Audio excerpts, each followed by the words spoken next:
of what compare and contrast means? Andrew? It's one's the same, one's different. Ooh, good. So you're saying when we compare, we're looking at things that are the same? Yeah. Okay, so things that are the same.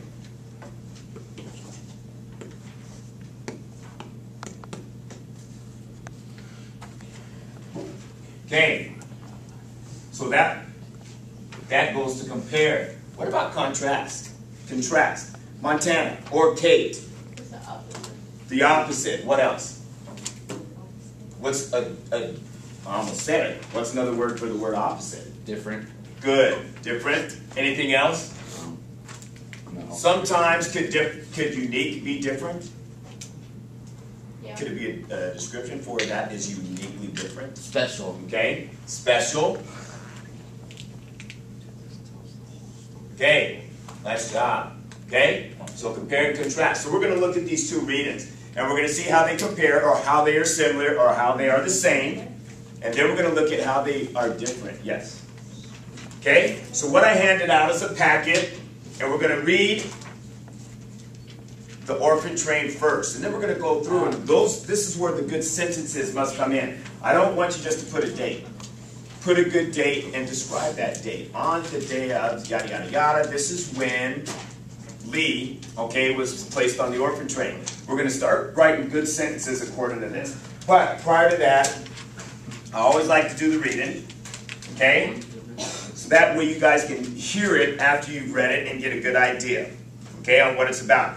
Here we go. It was March of 1926, and an 8-year-old Lee was on a train heading west. His two younger brothers, Gerald and Leo, were with him. So were 47 other orphaned or abandoned children, and one matron, a large, stern-voiced woman, whose job it was to watch over them during the long journey. Okay? Well, I couldn't imagine. Lee's mother was dead, and his father was out of work, unable or unwilling to care for his children. For 2 years, Lee had lived in a crowded New York City orphanage, a horrifying place where there was never enough to eat, and fights broke out every day. Indeed, Lee had a scar on his arm where, as he was reaching for a biscuit, another boy had stabbed him with a fork. Now, Lee and his brothers were being sent west to find new families. This is an opportunity for you, the matron told Lee. This is an orphan train, and you're very lucky to be on it. Lee didn't think so. The other children might be ready to find new homes, but he intended to return to his father, who had come to the train station to see them off. With tears in his eyes, his father had given Lee a pink envelope with his address on it and told him to write. Lee was sure his father wanted them back. As the train chugged and swayed, Lee thought of how wonderfully surprised his father would be when the boys showed up on his doorstep again one day. Children on the streets. The orphan training program began in 1854 as a way to help the thousands of children who lived in orphanages and on the streets in New York and other eastern cities. Like Lee, many of these children were not, in fact, orphans. They had one or even two parents who were alive but unable to care for them. Life in the cities were extremely difficult for the poor. Many were recent immigrants from Europe who worked long hours and low-paying jobs. When misfortune struck, as it had in the Lee's family, there was often nowhere for a family to turn to for help. Some children ended up in dreary orphanages where meals were as scarce as love and attention. Others ended up on the streets, begging or stealing to survive. The public considered these street urchins dangerous pests. But some people wanted to help, including a young minister named Charles Loren Brace. In 1853, Brace founded the Children's Aid Society to provide food, shelter, and schooling to the New York City's abandoned children. Very quickly, Brace came to believe that the dirt and chaos of city life were unhealthy for the young men, or for the very young. He had read of a program in Europe in which poor children were sent to the countryside to find good homes. He thought a similar idea might work in the U.S., where scores of people were heading west to start new lives on the frontier. Surely, Brace believed America's frontier families had room in their hearts, in their new homes and on their farms for needy children, that was a period after that, and needy children. And what better way to bring children to new towns than on America's new cross-country railroad system? Brace called this plan Place It Out. Trains would carry groups of kids to towns in the West. Residents would be told in advance where they could gather to pick a child. In 1854, Brace tested his plan with 46 children, aged 10 through 12. They traveled to Michigan with 2 chaperones. By the end of the trip, every child was placed with the family. Brace's plan was considered a success. Soon, thousands of kids were riding the orphan trains every year.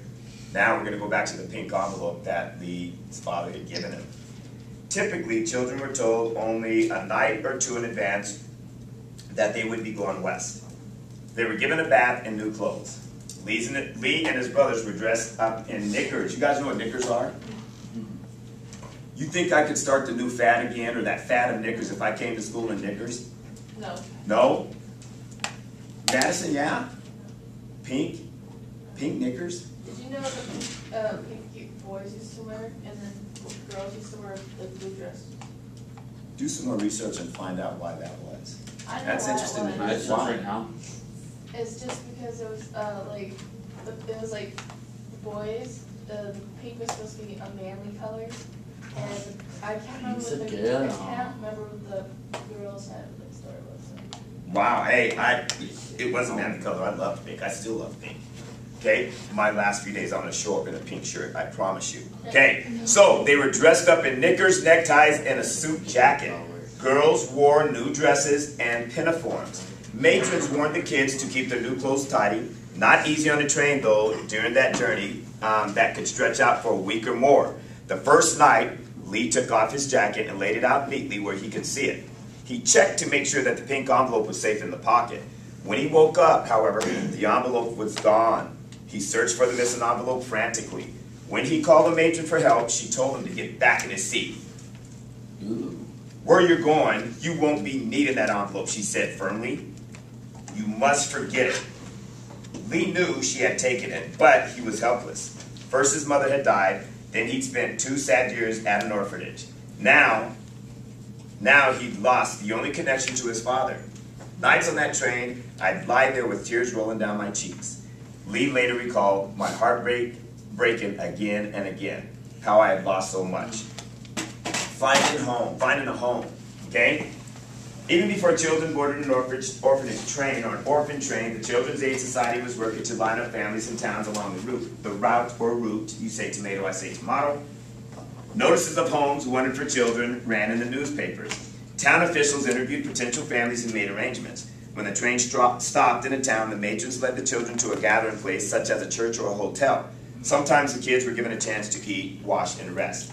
Then, that day or the next morning, people would line up to meet the poor city families.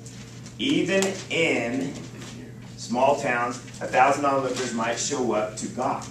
What does that word mean? What? Gawk. What word? Word. They would show up to gawk. They would show up with Fight. excitement. With excitement? Like the opposite. Okay, so they might show up with excitement, maybe that they're going to get a job, maybe not. Madison? To stare. Mr. Brock uses that term, well, quit tanning your tonsils. Normally when people gawk, it's like mouth is open, eyes are wide. So they're gawking at these kids that are from orphanages. Okay? Interested families would talk with the children and make their choices. One newspaper editor compared it to picking out cattle. When it was over, the children who weren't chosen continued down the train line, repeating the process until someone picked them. Many of these journeys ended happily. Needy children found loving homes and families embraced them as their own. Some families, however, weren't interested in welcoming a child into their home. What they wanted was the free labor for the farm or servant for the house. Agents for the Children's Aid Society were supposed to keep track of every child, visit once a year, and remove kids from bad situations. But the system failed sometimes. Some kids were physically abused, others ran away. The journey's end, okay?